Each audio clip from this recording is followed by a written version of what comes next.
Compensation and Talent Management Committee. First order of business is roll call. Bill Slayton. Here.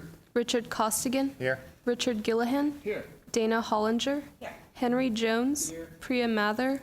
Raymond Rebelkova. Also note for the record that Mr. Fechner, Ms. Taylor, Mr. Miller, Mr. Juarez for John Chung, and Ms. Brown are here as well. All right. We'll move to approval of the August 14th timed agenda. Do I hear a motion? I'll move the time agenda. Moved by Costigan, second by Hollinger. All those in favor say aye. Aye. Opposed? Motion carries. Mr. Hoffner, our executive report. Good morning, Doug Hoffner, Calpers team member. Before the committee today are two items. One is approval of the incentive metrics for the 18-19 fiscal year, and the other is to approve incentive plan for the Chief Executive Officer for the 18-19 fiscal year. That concludes my report, and Tina Campbell and Eric Gonzaga will introduce the next two items, unless there's other questions. Okay. Before you start, I'd just like to make a comment as the chair. We've had questions raised in the public about our hiring processes. And both the vice chair, Mr. Costigan, and I have talked at some length with our CEO about these processes and some recent enhancements that have been put in place to ensure that we get the very best talent here at Calpers. And we're both satisfied with those enhancements that are in place and that our hiring processes are strong, solid, and secure. So I just wanted to make that comment as the chair of this committee. So we'll move to item number 4, the action consent 4A, approval of the June 19th minutes. Do I hear motion? Let's see. Okay. Motion from Jones, second from Mather. All those in favor say aye. Aye. Opposed? Motion carries. So let's see, the information consent items, don't have any questions about those. So we'll move to item 6A.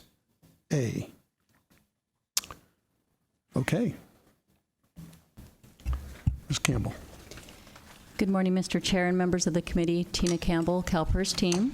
Agenda item 6A is an action item seeking the committee's approval of incentive metrics for fiscal year 2018-19. The board's primary consultant, Eric Gonzaga from Grant Thornton, is here to present the recommendations for your review and approval, and I will turn it over to Mr. Gonzaga for that presentation. Great, thank you.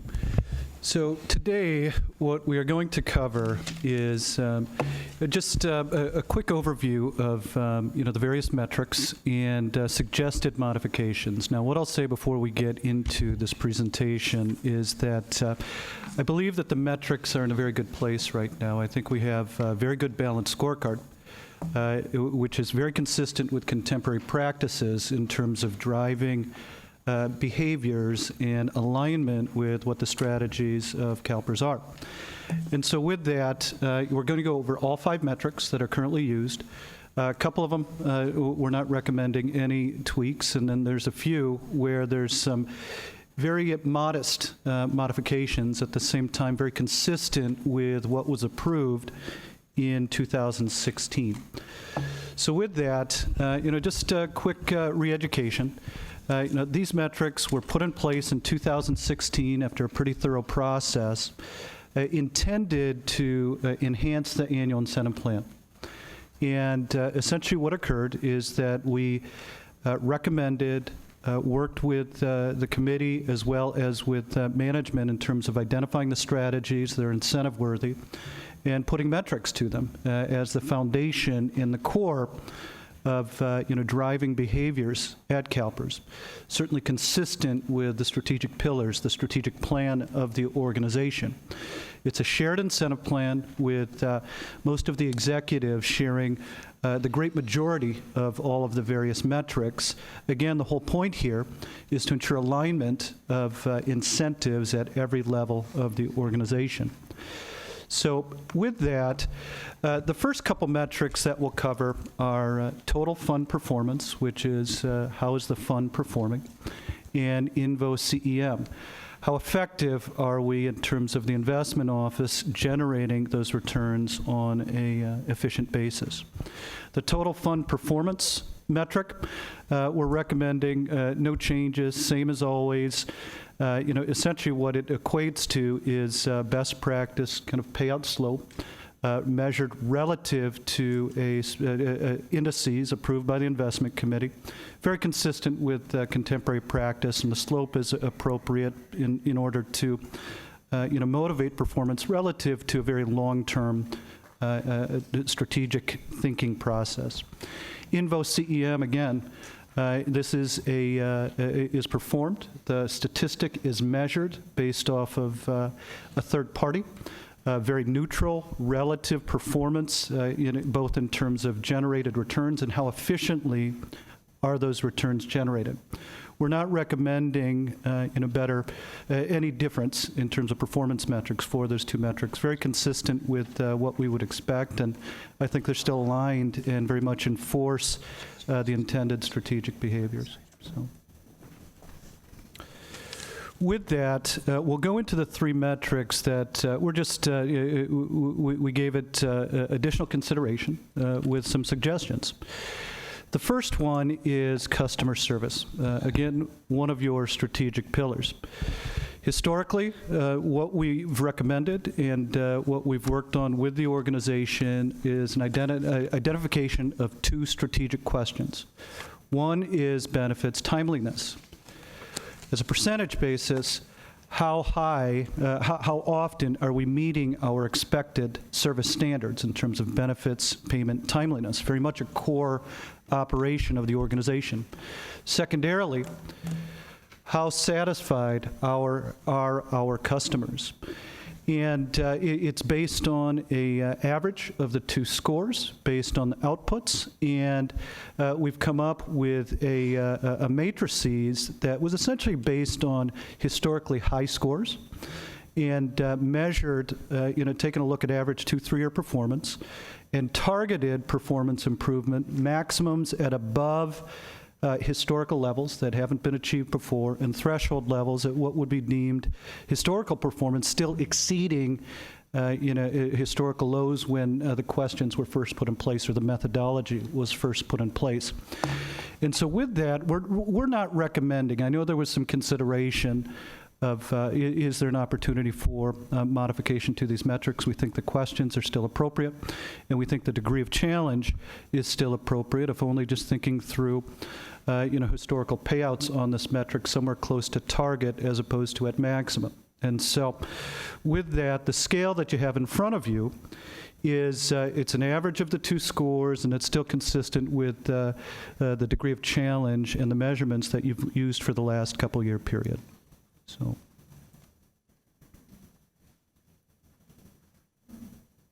any questions on that? None from the committee. Okay. Now, the next component, and it's outcome oriented, but it's still very statistically based yet qualitative, is stakeholder engagement. Obviously, a very important issue considering the constituents that you serve in terms of how well is the Calpers brand perceived by members, et cetera. And historically, what we've done is rely upon three different questions or criteria.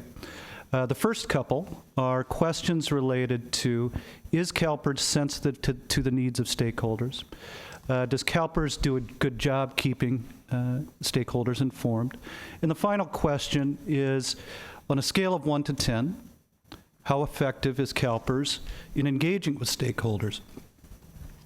The incentive score is driven essentially by an average of the three with a large sample size, and that has driven the award. Historically, it's been based on how have we achieved relative to these metrics historically, and measured performance above that, again taking into account 2-3-year performance history, and measuring is this appropriate considering where we were. when we first went down this path and the historical scale, as you'll see on this next slide. Again, just like with the other metrics, trying to push forward, trying to measure increased performance improvement, and achieving above historical levels. The primary, and we have two options in front of you, and let me just go back for a second here. We have two options in front of you. One is continuing to rely on these three specific questions as indicative of stakeholder engagement. Using the same metrics, but increasing the performance standards, specifically based on historical performance and performance improvement over the last couple of years. The second is moving to not a different methodology, still a continued use of three questions, but focused on key performance indicators that were just adopted by the organization in recent months. So those are really the two options. The primary difference, though, even if we're using the old questions, is that we're increasing the performance standards by a significant degree, in part based on the fact that the organization has improved in all of these categories. And we're taking a look at just a different scale that enhances the performance challenge of the goals. So, on slide 8, you see the same three questions used. How would that look? Well, it would be based on the aspirations and the expected performance of the organization. So moving from 71 to 73% at target to 78 to 80% at target. At threshold, moving from 67 to 69, from 67 to 69 up to 74 to 76, even above the historical targets. And so that's the primary difference here: expanding, extending, challenging performance improvement. Okay?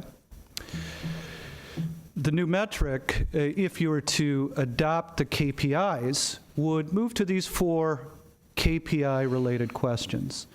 Does Calpers do a good job keeping its members informed? Does Calpers do a good job keeping its stakeholders informed? Does Calpers do a good job keeping its employers informed? And overall perception is positive. Very related questions. Certainly, our perspective is if you start thinking about adopting incentive goals in stakeholder engagement, always our preference is if it's a KPI, that should trump performance metrics that have been used historically. The only issue here, of course, is that these are new questions, and do we have enough track record to figure out, what the baseline should be from a performance standpoint? So, with that in mind, the scoring scale is still exactly the same. The targeted performance is still the exact same. Our preference is just simply to wait for a year relative to these KPIs until you can get that baseline established for the new questions. As related as they are, it's still just a matter of do we have the baseline with which to set the metrics. So, okay? So we do have a couple of, let me first, Ms. Mather wishes to speak. I just wanted to mention we have 2 speakers from the public who want to speak on these. So I'm suggesting we go through this one and then go through both of them first before we decide which alternative so the public can address either one of them. But Ms. Mather, you wish to speak. Sure. Thank you, Mr. Chair. I generally agree with you about aligning the incentives to the KPIs in the strategic plan. But in this case, question 2 of the existing 3 questions is a combination of the first 3 of the recommendation. So it's basically a weighted average, I think, of those 3 in one measure. Is that correct? That's right. Yeah. And I think the other questions, existing questions, particularly the last one, on a scale of 1 to 10, how would you rate Calpers being effective in engaging and communicating with members, with stakeholders? It's not just about keeping people informed. It's about actually engaging them in a dialogue so that we can achieve the best recommendation, have all of the information necessary to make decisions, et cetera, and have our stakeholders or members or member organizations, et cetera, feel like they are involved in the decision-making in a substantive way. And I think that does a better job of getting at that than just, do you view CalPERS as positive, do you have a positive impression of CalPERS, and do you feel like you're being kept informed? So I would be reluctant to change the questions, and so I guess my recommendation would be to stay with option A. And Ms. Mather, I actually would agree with you. So the broader question, of course, that's a great point. But if nothing else, it's just waiting to establish the baseline with which to measure performance, and that's my biggest belief here. That I would prefer that you stick with the original questions. So. Okay, let's go to the second item, and then we'll wrestle with both of these to reach a conclusion. Great. Now, on operational effectiveness, so we spent a lot of time debating this back in 2016. Unlike the investment office, which has the CEM methodology, the overall organization or the non-investment office side of the house didn't necessarily have a specific metric related to cost effectiveness and or operational effectiveness. And so we recommended a metric, work with your CFO and the finance team to come up with a metric that we thought was a good metric. I mean, no metric's ever perfect, and that's the one thing we'll always say. But this was intended to focus in on just making sure that we're being as efficient as we possibly can. And so we came up with a metric called OOC, so total overhead operating costs as a percent of total operating costs. The definition is there in front of you, and it's essentially admin costs that aren't mapped to product, service, and delivery. And the methodology was adopted to define performance improvement relative to 3-year average performance in this metric in prior years. And that was the metric that you continued use of last year. Now, there was, some debate in terms of, okay, was this the right degree of challenge? Was this a good metric, et cetera? And I will say that I think it's a great metric. It was just one that, as we're going through the process, a couple things. I mean, is this something folks can control, number one? And number two, was it clearly understood how folks could impact this broad metric? And, what I'd say is that I do believe that. I think that there's always ways to improve the metric, and so what we came up with were a couple different alternatives. First is option A, which is maintain the metric, but exclude the costs that are outside the control of management, and that would be third-party administration costs and board costs. Second would be to measure the percentage of the discretionary budget spent by the organization. And, what we can talk through a couple of those. My preference is to, stick to option A, just because I think it's the broader metric. And it focuses in on the executive team coming together to really kind of manage throughout the year what the overall spend should be in certain departments, and as opposed to option B, which you can certainly do the same thing, but it's just these are a little bit more focused on discretionary costs, those outside the realm of the typical budget. And I could just see, I like broader metrics when we're talking about an executive team to manage towards, just because it forces, if we have to give in one area, maybe we can take a little bit away here, or or you can include the discretionary budget as that additional amount. So it's an overall holistic approach that I just think is a good concept with the Calpers full integrated executive team, which is what we're trying to go after. And so you take a look at this. The scoring scale is still recommended to be the same. Again, how are we performing relative to 3-year averages? Appropriate degree of spread from threshold all the way up to the maximum payout.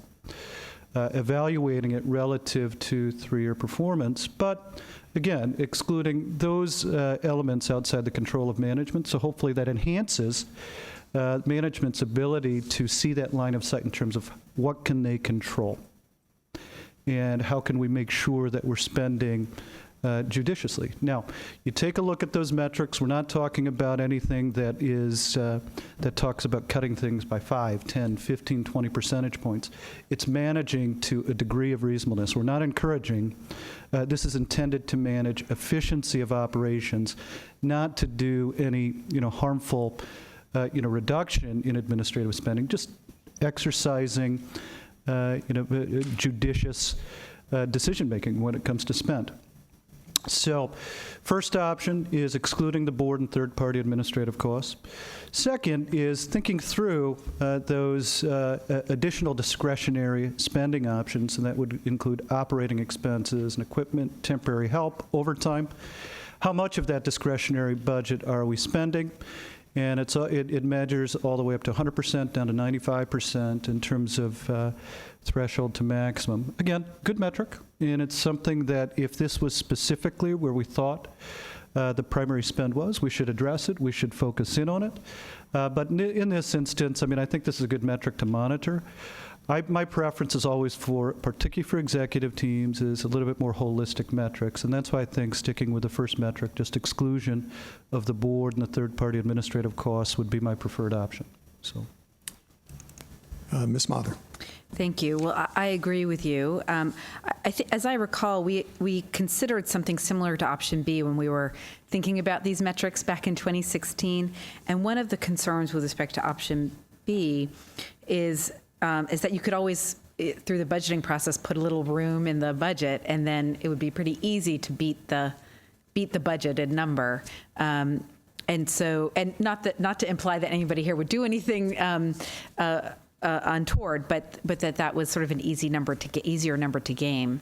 And but I agree with you. The option A, we spent a lot of time thinking about how to measure operational effectiveness. It's not an easy thing to measure, and it might not be perfect as it is, but I do think it's a pretty good measure, and I would support option A as well.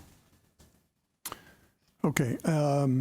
Before we proceed with the public comment, I did want to mention that Ms. Paquin for Controller E is here as well. I forgot to include you. I looked this way and not to my left.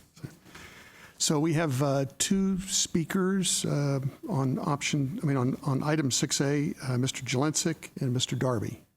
And if you'll come forward, you'll each have 3 minutes.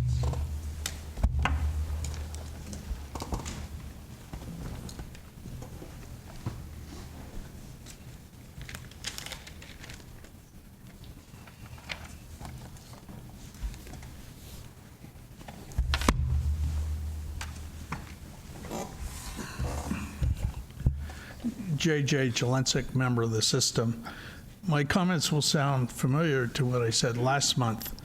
But as trustees, you have an obligation to act as a prudent person acting in a like capacity and familiar with these matters would use in the conduct of an enterprise of like character and with like aims. I believe you should hire the skill sets you need and you should pay them appropriately.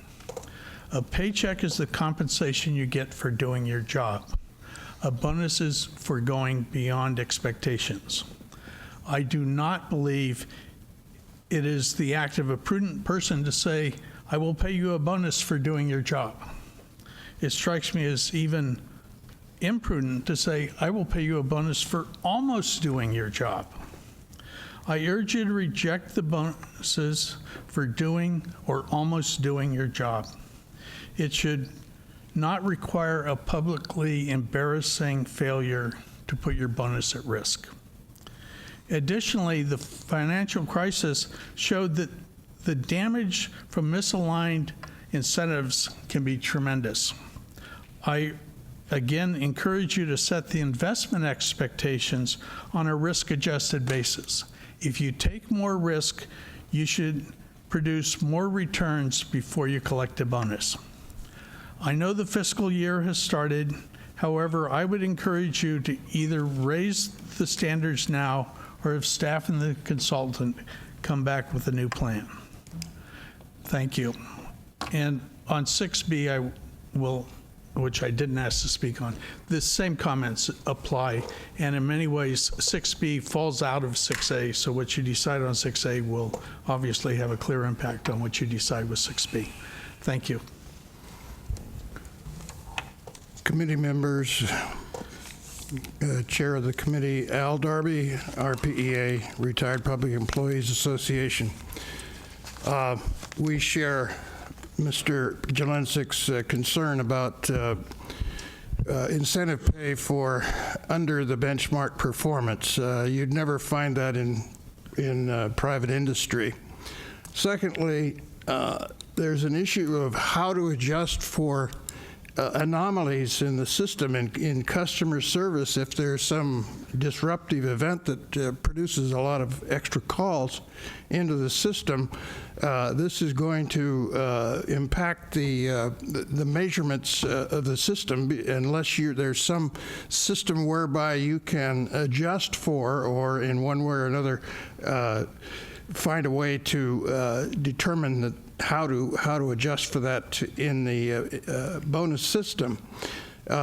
Such examples would be changes in coverage. We have situations in midstream of a fiscal year where medical coverage in a certain area is changed, or some issues come up. This would generate a lot of extra calls to the customer service, as well as sometimes there's changes in the drug formulary, which will create some changes and extra calls to customer service. So there would be a real problem in determining how to adjust the whole system incentive-wise when you take into consideration these kinds of problems. I would make the same comments for 6B if they're appropriate, but the same sentiment is there for 6B. Thank you. Thank you. Mr. Jones. Yeah, thank you, Mr. Chair. I would like the consultant to respond to the issue of paying bonuses below the targeted level. What's the rationale for that, and what's the industry perspective on that issue? Yeah, what I would say is that it is pretty common practice to, there's target, which tends to equate to budget or expected performance, and there certainly is typically an award for acceptable performance or progress towards that target for the year. That's paid out at threshold. The plan that you have in front of Calpers is very consistent with the typical industry methodologies, and the rationale is just simply that, a couple things. One, I think it was Mr. Darby had discussed unexpected situations, disruptive situations, and the whole point is simply to recognize that there's a degree of performance which we deem acceptable in its progress relative to goal in addition to progress above goal. And the whole reason for adopting an array of performance metrics is to take the risk out of it to an extent, which is to say that there's always unexpected circumstances, and we can never pigeonhole specifically where we're expecting. And it's a matter of risk-adjusted risk thinking in terms of making sure behaviors are aligned with the potential for bonus payment. So there's a whole slew of reasons. It's not just industry practice. It's just that we always want there to be incentive to encourage, pay it to consider performance improvement, whether it's a little bit above or a little bit below the targeted goal. If the metrics are right, it should work as expected. And there's always a couple safeguards. One is that this committee always has discretion. If performance is so far below expectations, then you can use that discretion to take away award. You can also exercise discretion to modify awards upwards as well.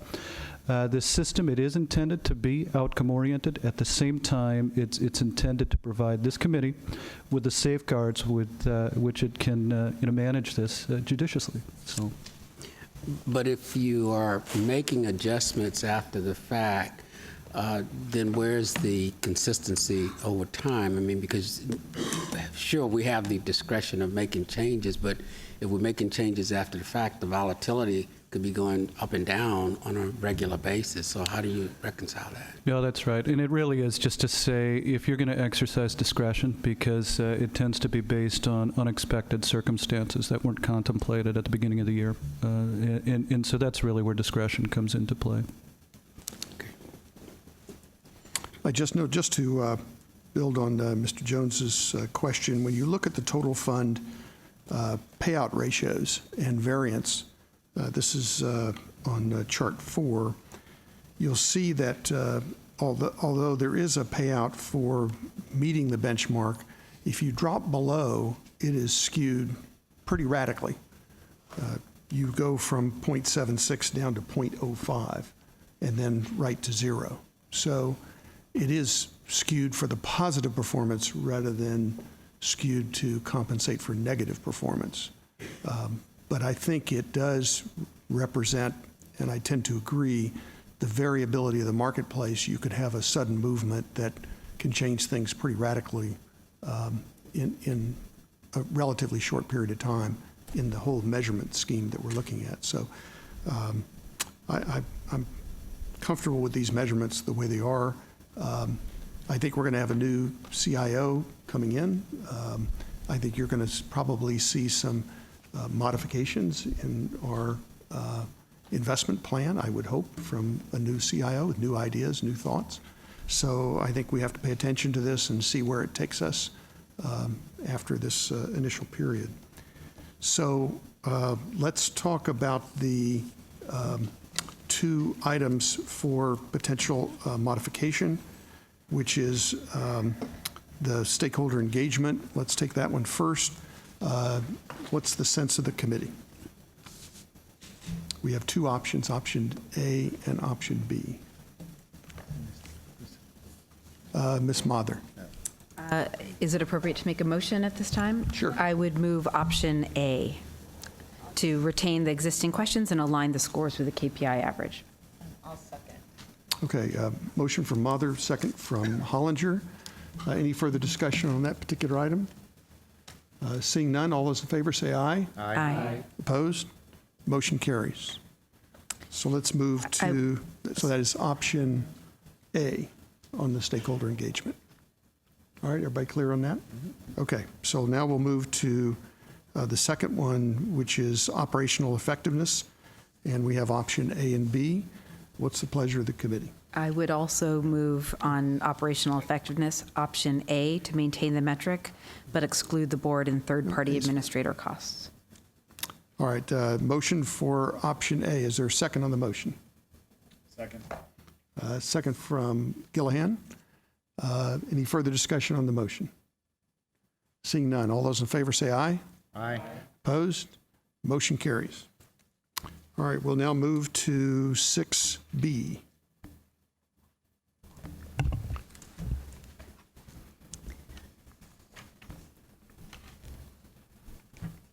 Good morning, Mr. Chair and members of the committee. Tina Campbell, Calpers team. Agenda item 6B is also an action item seeking approval of an incentive plan for the CEO for fiscal year 2018-19. Your decision today will satisfy a related annual approval provision in the board's compensation policy for executive and investment management positions.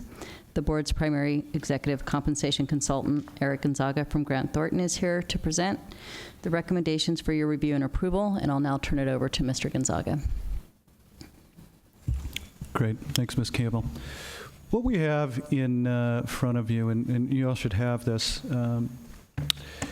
we provide 2 options in terms of CEO incentives for the upcoming year.